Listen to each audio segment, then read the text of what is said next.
Are you excited to play against Hamza Choudhury? Yes. এক হামজা চৌধুরীতে যেন কেবল বাংলাদেশ নয়, বদলে যাচ্ছে পুরো সাউথ এশিয়ার ফুটবলের চিত্র। ইংলিশ প্রিমিয়ার লিগ তারকার দেখাদেখি একের পর এক প্রবাসী ফুটবলার যুক্ত হচ্ছে লাল সবুজে। ওই একই পথে হাঁটতে শুরু করেছে প্রতিবেশী দেশ ভারত। সম্প্রতি অস্ট্রেলিয়ান বংশোদ্ভূত ফুটবলার রায়ান উইলিয়ামস স্যাক্রিফাইস করেছেন অস্ট্রেলিয়ার পাসপোর্ট কেবল ভারতের হয়ে খেলবেন বলে, কেননা দেশটিতে নাই ডুয়েল সিটিজেনশিপের সুযোগ।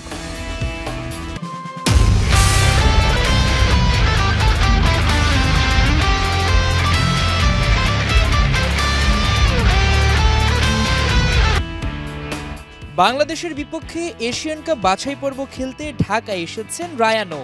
হামজার বিপক্ষে খেলবেন সেটাও ভুল বলা হবে না। Good. It's nice. I like it. Are you excited to play against Hamza Choudhury? Yes. You sacrificed Australian passport. Who inspired you? My family.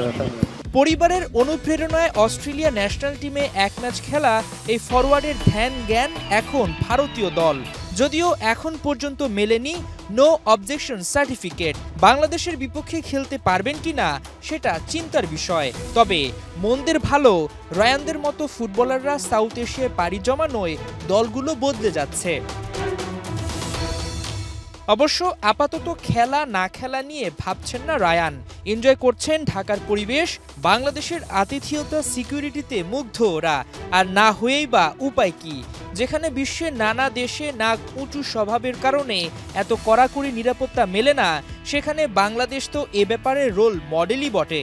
এই ধরনের সিকিউরিটি আমরা কখনোই দেখিনি। ধন্যবাদ জানাই আমাদের প্রেসিডেন্ট তাবিদুল ভাইকে এবং আমাদের যে গাউস ভাই আছেন এটার প্রধান, ওনারা সর্বাত্মক চেষ্টা করেছেন এবং সার্বক্ষণিক তাবিজ সাহেব প্রেসিডেন্ট যোগাযোগ রেখেছেন কিভাবে করলো, প্রোটোকল ঠিক আছে কিনা। অলরেডি এখানে পুলিশের 2 জন আছেন, স্কোয়াডের আছেন, এলিট ফোর্স আছেন, র্যাব গাড়িও আসবেন, পর্যাপ্ত নিরাপত্তা তাদেরকে দেওয়া হয়েছে ইনশাল্লাহ।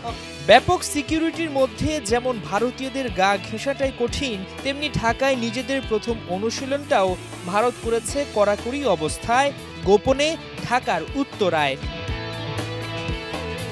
হাসান সজীব, ৭১।